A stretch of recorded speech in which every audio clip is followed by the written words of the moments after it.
राम राम भाइयों। हाँ, मैं सपोर्ट करता हूँ बीजेपी को। कुछ लोगों को प्रॉब्लम होती है, उससे होने दो। मैं इसके पीछे एक सॉलिड रीजन है क्यों मैं सपोर्ट करता हूँ बीजेपी को। मैंने बीजेपी को वो डिसीजंस लेते हुए देखा है जो ना तो कभी कांग्रेस ने अपनी गवर्नमेंट में अपनी पावर में लिए और नहीं वो लेना चाहती थी, और अगर आगे भी पावर में होती अभी होती तो नहीं वो लेती। उनका एजेंडा ही अलग है, उनका मोटो ही अलग है। उनका मोटो है नहीं कि सबका साथ सबका विकास। उनका मोटो एक स्पेशल कम्युनिटी के लिए है कि उनका साथ और उनका ही विकास। ठीक है। तो मैं डिसीजंस बताऊंगा गवर्नमेंट ने क्या क्या डिसीजंस लिए हैं जो सबके लिए बेनिफिशियल है। इवन हिंदू मुस्लिम सबके लिए बेनिफिशियल है। वो एनआरसी लिया है, 370 हटाया है, 35 हटाया है। उसका रीजन है, उससे बेनिफिट मिलता है कश्मीर वालों को कि आलतू फालतू का बंदा तुम्हारे यहाँ पे घुस ना सके। उससे बेनिफिट नहीं मिला क्या मुस्लिम को? मुस्लिम को भी मिला है। 3 तलाक हटाया है, उससे बेनिफिट मिला है मुस्लिम लेडीज को कि उसका हरेसमेंट ना हो, बार बार किसी छोटी सी लड़ाई पे उसका तलाक ना हो। यही रीजन है गवर्नमेंट का 3 तलाक हटाने के पीछे, थ्री डाइवोर्सेस के पीछे, कि बंदा किसी भी छोटी लड़ाई पे बोल ना सके तलाक तलाक तलाक और दफा। और दोबारा से एक्सेप्ट करना हो तो आपको पता ही है क्या करना होता है। जेठ के साथ, हाजी काजी के साथ, या अपने हस्बैंड के बाप के साथ, उसके नाम पे क्या किया जाता है उसके साथ। ठीक है। तो दोस्तों, गवर्नमेंट वो होनी चाहिए जो देश के हित में, जनता के हित में डिसीजन ले, ना कि वो जो एक स्पेशल कुछ स्पेसिफिक बंदों के हित में डिसीजन ले या खर्ची पर्ची पर डिपेंड करे। गवर्नमेंट जो खर्ची पर्ची की, और डिसीजंस जो होंगे वो होंगे स्पेशल कम्युनिटी के लिए।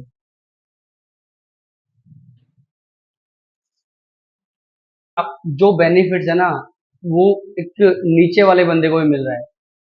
किसी भी कैटेगरी में हो, आप किसी रिजर्वेशन में देख लो, वो लास्ट बंदे तक जा रहा है।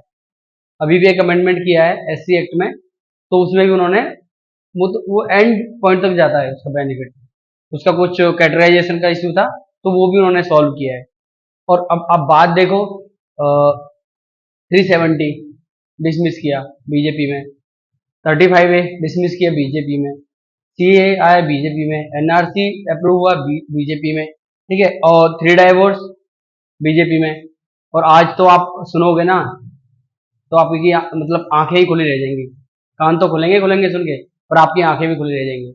आज जो डिसीजन आने वाला है, जो डिसीजन का तो मैं नहीं कह सकता, बट जो अ, आज पार्लियामेंट में जो रखा जाएगा ना, जिसमें अमेंडमेंट होना है, जिसमें इंप्रूवमेंट होना है, वो है वक्फ बोर्ड। वक्फ बोर्ड का मैटर ये है, अगर वक्फ बोर्ड ने जहाँ पे बोल दिया ना कि ये प्रॉपर्टी उसकी है, तो वो उसकी है। आप उसके लिए कहीं भी नहीं जा सकते हो। High court, supreme court, session court, आप कहीं नहीं जा सकते। आपको उन वक्फ बोर्ड का खुद की कमेटी होती है, उनके ही बंदे होते हैं, वो डिसीजन लेंगे। और अपना बुरा कोई नहीं चाहता, उसको लगता है कि सारा अपना हो। तो आप समझो कि जो आप उसने कर दिया तो उसका हो गया वो। अगर वक्फ बोर्ड ने उसमें केस फाइल कर दिया तो वो उसका हो गया। ठीक है, ये सीन है। और वक्फ बोर्ड का नाजायज फायदा उठाते हुए ना कहीं भी, मतलब गैर कानूनी एक्विजिशन कर लेते हैं, कहीं भी कोई भी जगह घेर लेते हैं, और बस वो वक्फ बोर्ड के नाम चली जाती है। तो आज वो बिल पार्लियामेंट में रखा जाना है, उसमें इम्प्रूवमेंट होनी है। 1923 1954 वाले, जो 1923 वाला है वो तो एकदम बिल्कुल खत्म होना है। और 1954 वाले बिल में अमेंडमेंट होना है, उसमें चेंजमेंट होना है। ठीक है। इन फ्यूचर अगर वो अप्रूव होता है तो उसको 2024 दिया जाएगा नेम, उसका जो अमेंडमेंट है। ठीक है। तो आप ये देख के ना, आप देख सकते हो कि बीजेपी क्या कर रही है। ठीक है। अब आपको एक और चीज बता देता हूँ। हमारा गांव चांदट है। ठीक है। मेरे गांव वालों को ये वीडियो देखेंगे गांव वाले, तो उनको पता चलेगा। हमारा गांव चांदट है। आपको नहीं पता होगा कि हमारे गांव में वक्फ बोर्ड की जमीन है। जिसको डाउट हो, मेरे पास आइए, मैं आपको दिखाता हूँ proof। ठीक है। मैं आपको वक्फ बोर्ड बोर्ड की प्रॉपर्टी दिखाऊंगा अपने गांव में, चाहे वो कुछ भी है। ठीक है। पंजाब वक्फ बोर्ड। ठीक है। वो दिखाऊंगा कि यहाँ पे हमारे यहाँ मोमडन का कोई अस्तित्व भी नहीं था। हमारे गांव में कोई हिस्ट्री नहीं है, तो ये वक्फ बोर्ड कहाँ से आ गया भाई? वक्फ बोर्ड की प्रॉपर्टी हमारे गांव में कहाँ से आई? तो यही है, कांग्रेस के टाइम में भाई हर जगह हर गांव में वक्फ बोर्ड की जमीन डाल दी गई थी, उनके हिस्से की। फालतू फालतू जब यार जहाँ पे जो बंदा रहता ही नहीं है उसकी उसका क्या हक है उस जमीन पे? जमीन पे हक होगा हमारा होगा, जो वहाँ के बॉर्न एंड बॉटम है, हम यहाँ के रहने वाले, हमारी प्रॉपर्टी होगी वो। वक्फ बोर्ड की काहे की होगी वो, जब यहाँ पे मोमडन एक भी नहीं है। अब पता नहीं भाई कहाँ कहाँ से आके कबाड़े वाले वो बस जा रहे हैं, कबाड़े की दुकान खोल ली, जमीन ले लेते हैं और बस आईडी कार्ड बनवा लिया, हो गया। अपने इधर भी बसे पड़े हैं चौराहे पे, बसा दिए कुछ लालची लोगों ने। तो आज आपको देखने को मिलेगा, आज पार्लियामेंट में बिल जाएगा वो अप्रूव होने के लिए। अगर वो डिपेंड करता है अप्रूव होता है नहीं होता है, उसमें एग्री होती है नहीं होती पार्लियामेंट मेंबर्स हैं जो, पर वो आज जाएगा जरूर। तो आप ये ध्यान दीजिए कि क्या ये कांग्रेस कर पाती? जो बीजेपी ने इतने सारे डिसीजंस लिए हैं, कांग्रेस कभी नहीं कर पाती। वो चाहती ही नहीं है कि ये हो, हिंदू आगे बढ़े। किसी भी बंदे ने वक्फ बोर्ड प्रॉपर्टी पे कोई टैक्स नहीं लगाया आज तक, न ही किसी चर्च पे कोई टैक्स है, ठीक है।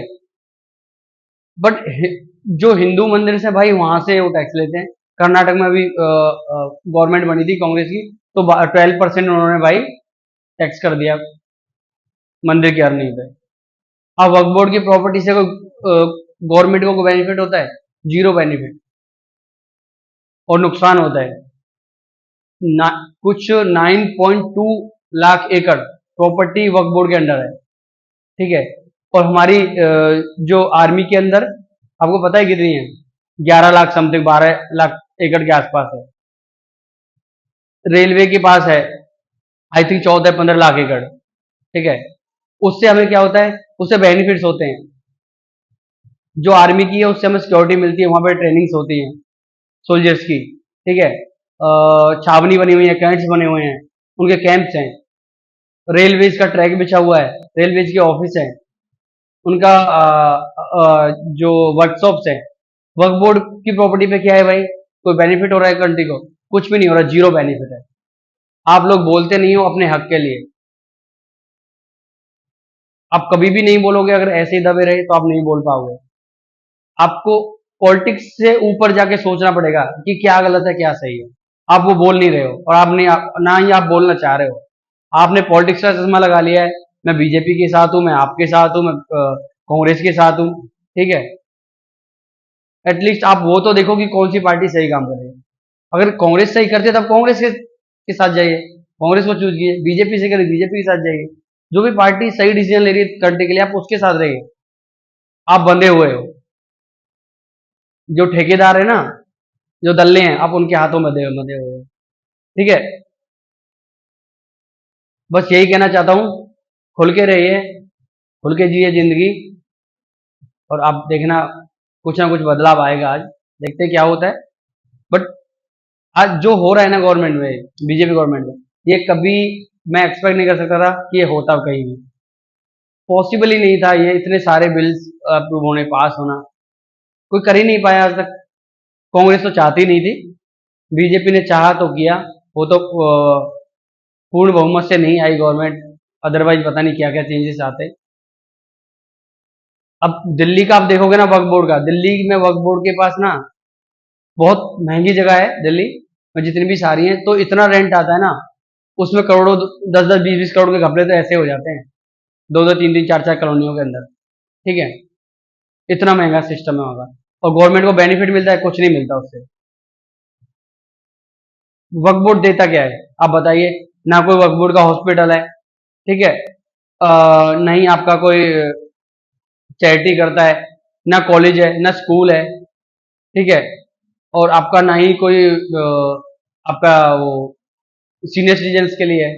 मीन सीनियर सिटीजन मीन्स जो जिनका मतलब जो इनके बच्चे बच्चे उनको भगा देते हैं वृद्धाश्रम, उनको कुछ नहीं, वो चैरिटी नहीं करते, उन्हें मतलब नहीं है भाई, उन्हें तो बस जगह हत्या नहीं है, उन्हें हत्या नहीं है, उन्हें मतलब नहीं है आपसे, आप क्या चाह रहे हो, आपको क्या करना चाहिए, आपके पास इतनी प्रॉपर्टी, आपको एटलीस्ट चलो हिंदू पे मत इन्वेस्ट करो, आप मुस्लिम्स पे तो इन्वेस्ट कर दो भाई। मुस्लिम्स की कंडीशन आपको पता है, आप देख रहे हो 12-12, 14-14 बच्चे, और सारे सारे लगा रहे रेडी, आम बेच रहे हैं, ठीक है। और राशन खाते हैं मोदी जी का, लाइन लगा के, काफी हो जाता है। कुछ बंदों ने, कुछ फैमिलीज ने ना शकल नहीं देखी है भाई दुकान की। अब देख लो, और चलो आटे के लिए तो चले गए होंगे, क्योंकि आटा जितने इतना कम काफी नहीं पड़ता। बट आप देखो ना, ऑयल, सरसों ऑयल मिलता है हैपिड का, ठीक है ना। कुछ बंदों ने दुकान की शक्ल नहीं देखी है सरसों ऑयल के लिए, कस्टर्ड ऑयल के लिए, ठीक है। दुकानों पे ना जो 50 लीटर की सेल थी उसकी 10 लीटर पे आ गई है, क्योंकि बंदों को मिल जाए। हमारे गांव में भाई गवर्नमेंट के राशन का करोड़पति लोग ले रहे हैं, जिनके पास 20-20, 25-25 किले हैं, ठीक है। और जिनका नाम ना आसपास के गांव में, क्या डिस्ट्रिक्ट में, पूरा पलवल में, फरीदाबाद तक, होडल तक, हतीन तक, वो नामी बंदे हैं। और उनका भाई बीपीएल कार्ड है, ठीक है। पता नहीं लेते या नहीं लेते, या किसी और के थ्रू मंगवा लेते हैं, बट उनका बीपीएल कार्ड है। कभी इसका सर्वे होगा ना, तो तब खुलासा होगा क्या है,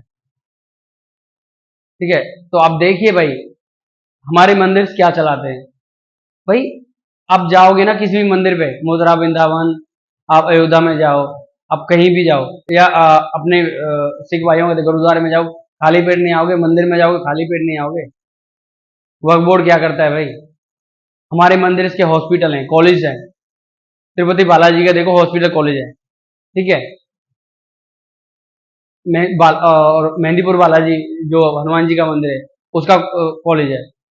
सत्यनारायण जो मंदिर है, उसका कॉलेज है। कैंसर हॉस्पिटल है उसका।